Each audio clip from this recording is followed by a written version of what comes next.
అందరికీ నమస్కారం అండి. ఈ మధ్య నా కథలు రావటం కొంచెం ఆలస్యం అవుతుంది. కొన్ని పరిస్థితుల వల్ల త్వరగా చేయలేకపోతున్నాను. ఇక నుంచి చేయడానికి ప్రయత్నిస్తాను. గురువు అంటే గౌరవం, అభిమానం, క్రమశిక్షణ, జ్ఞానమే కాదు. గురువు అంటే నమ్మకం, ఆప్యాయత కూడా.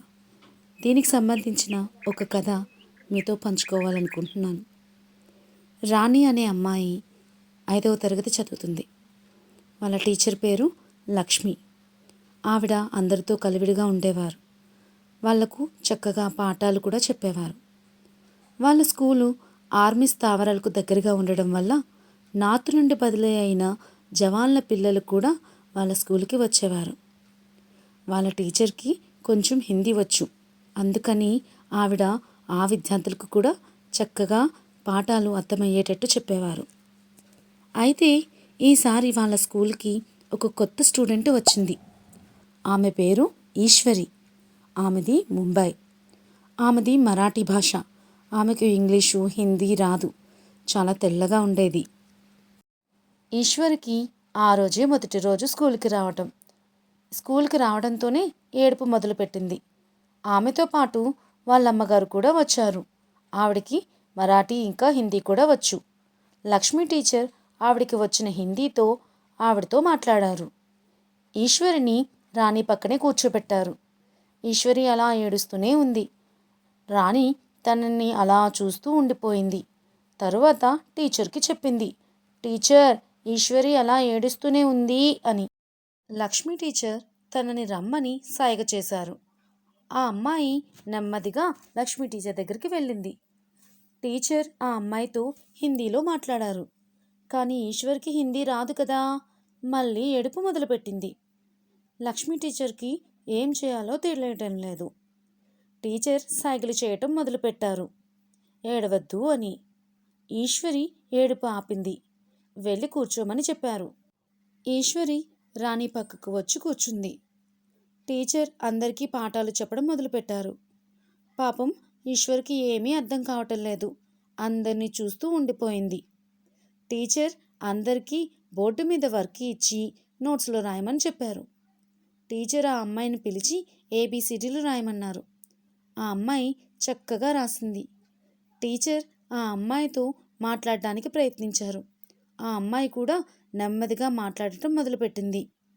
ఆ అమ్మాయి మరాఠీ మాట్లాడుతుంటే ఈశ్వరి మరాఠీ మాట్లాడుతుంటే లక్ష్మీ టీచర్కు ఒక్కటి కూడా అర్థం కావటం లేదు. లక్ష్మీ టీచర్ అందరి వైపు చూసి నవ్వుతారు. పిల్లలందరూ కూడా ఆవిడ నవ్వడం చూసి నవ్వుతారు. ఆ అమ్మాయి కూడా వీళ్ళందరూ నవ్వడం చూసి నవ్వేస్తుంది. టీచర్ ఆ అమ్మాయితో అలా సైగలు చేస్తూ కొన్ని ఇంగ్లీష్ మాటలు నేర్పిస్తారు. ఈశ్వరి తర్వాత రోజు నుండి ఏడవకుండా రాణి పక్కకు వచ్చి కూర్చునేది. రాణికి మరాఠీ రాదు, ఈశ్వరికి ఇంగ్లీష్ రాదు. టీచర్ రాణి దగ్గరకు వచ్చి ఆ అమ్మాయితో మాట్లాడుతూ ఉండు అని అనేవారు. ఆ అమ్మాయి నోట్స్ రాసుకునేటప్పుడు తన రైటింగ్ అస్సలు బాగుండేది కాదు. టీచర్ తనని దగ్గర పిలిపించుకొని ఎలా రాయాలో శ్రద్ధగా నేర్పించేవారు. మొదటి 2 రోజులు తప్పులుగా రాసినా తర్వాత రోజు నుండి చక్కగా రాయడం మొదలుపెట్టింది. అలా ప్రతిరోజు ఈశ్వరి టీచర్తో కూడా చాలా సరదాగా తనకు వచ్చి రాని ఇంగ్లీషు మాటలతో మాట్లాడేది. లక్ష్మీ టీచర్ పిల్లలందరినీ ఎప్పటికప్పుడు తన చిట్టి చిట్టి కథలతో నవ్విస్తూ ఉండేవారు. ఈశ్వర్కి అవి అర్థం కాకపోయినా చక్కగా అందరితో పాటు నవ్వేస్తూ ఉండేది. లక్ష్మీ టీచర్ ఈశ్వర్కి ఇంగ్లీష్లో మాట్లాడటం నేర్పించారు. తను కూడా చాలా చక్కగా అందరితో ఇంగ్లీష్ మాట్లాడడం నేర్చుకుంది. లక్ష్మీ టీచర్ ఈశ్వర్ని ఇలా అడిగేవారు, నేను నీకు చక్కగా ఇంగ్లీష్ నేర్పించాను కదా, మరి నువ్వు నాకు మరాఠీ భాష నేర్పిస్తావా అని. ఈశ్వరి తనకు వచ్చిన మరాఠీ భాషలో త్వరగా మాట్లాడేది. లక్ష్మీ టీచర్ ఆమె దగ్గర నేర్చుకోలేకపోయేవారు. ఈశ్వరికి తెలుగు కూడా నేర్చుకోవాలని ఆసక్తి ఉండేది. పిల్లలందరి దగ్గర చిన్న చిన్న మాటలు నేర్చుకుని చక్కగా మాట్లాడేది. పిల్లలందరూ లక్ష్మీ టీచర్ ఎప్పుడు కథలు చెప్తారా అని ఎదురు చూస్తూ ఉండేవాళ్ళు. ఒకసారి ఈశ్వరి తెచ్చుకున్న టిఫిన్ బాక్స్ మొత్తం చీమలు పట్టేశాయి.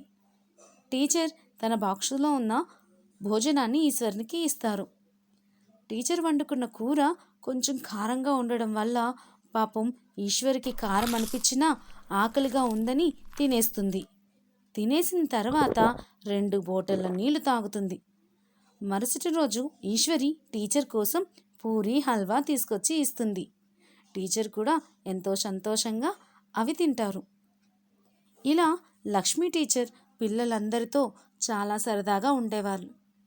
ఇక స్కూలు వార్షికోత్సవానికి అయితే పిల్లలందరికీ చక్కగా డాన్సులు నేర్పించి వేయించేవారు.